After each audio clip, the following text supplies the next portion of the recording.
Hey guys, Spartan here from SpartanTrading.com. I had a couple guys in the comment section ask for videos on spreads. They're fairly basic. You can look up the information on spreads, but I just want to talk about basically one type of spread that a novice trader can use quite a bit. It's very easy to understand.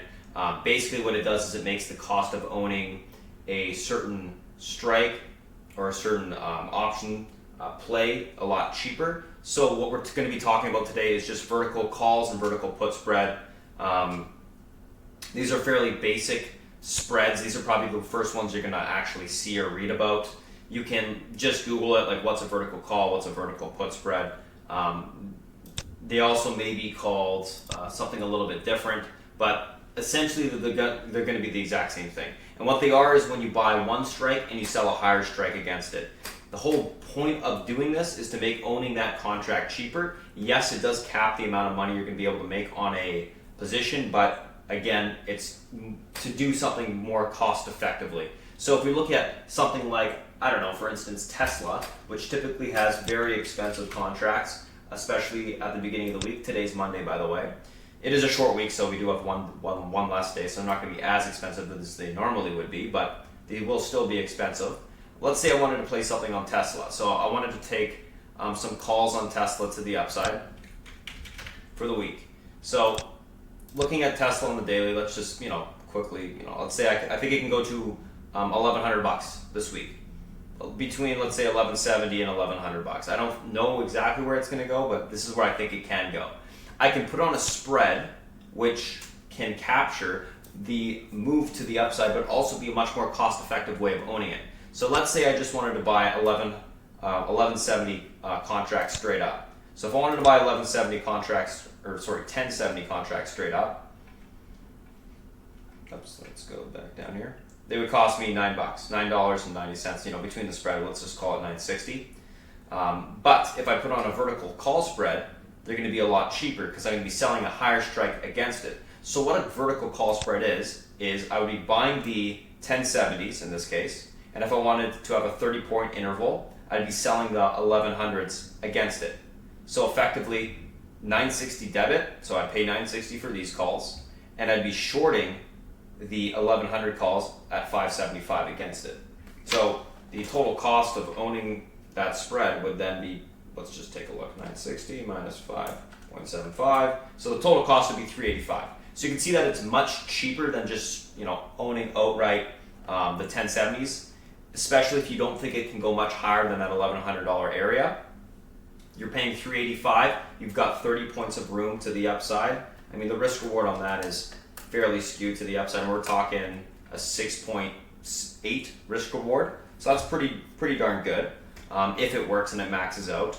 Of course, if the stock went higher than 1,100 bucks, you cap your gains at 30 bucks per contract. So there is obviously some positives and negatives to it. Basically, when you're dealing with expensive stocks like Tesla, it's a great idea to be putting on these types of spreads. Now, another reason for doing these spreads, another really effective way of doing these spreads, is when you get into let's say just a normal call on Tesla. Let's say you got into the 1070s today, and they started to push up, which they did.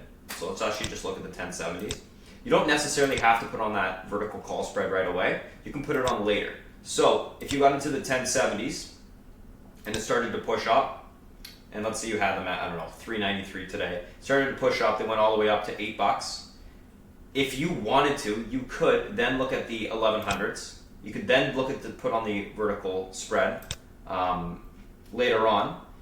And what this would do is if you put on the 1100s, so you own them, so you had it at 393, which is what you paid for the 1070s, that was the debit, and now you're crediting 492 against that.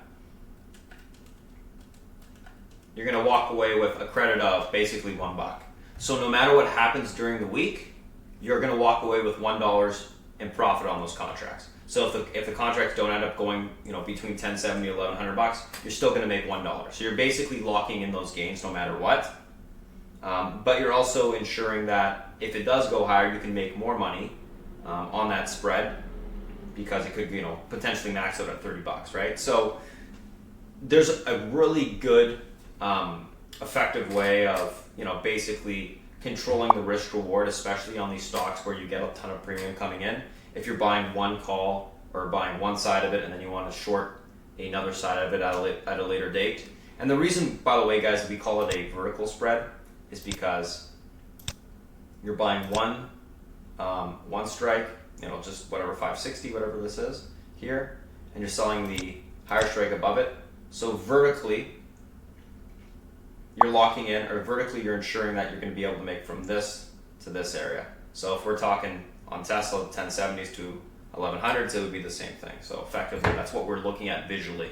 So that's why I like to call them vertical call spread, vertical put spread.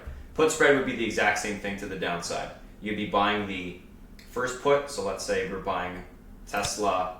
I think it can go lower. I think it can go to, I don't know, $900 this week. I'd be buying the 950 puts, and I'd be selling the lower put strike against it. So I'd be debiting the 950s and I'd be selling the 900s against it.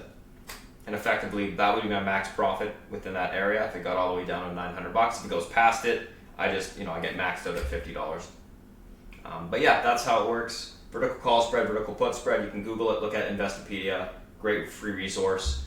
Just wanted to kind of go over that. It's a fairly basic spread. It's very effective in reducing the cost of owning certain contracts, especially on these plays where there's a lot of premium like Tesla. So definitely do some due diligence on that. Just wanted to cover that. I'll go over some more spreads later on. Just want to do a quick little video for today. And yeah, guys, thanks for watching. I'll talk to you soon.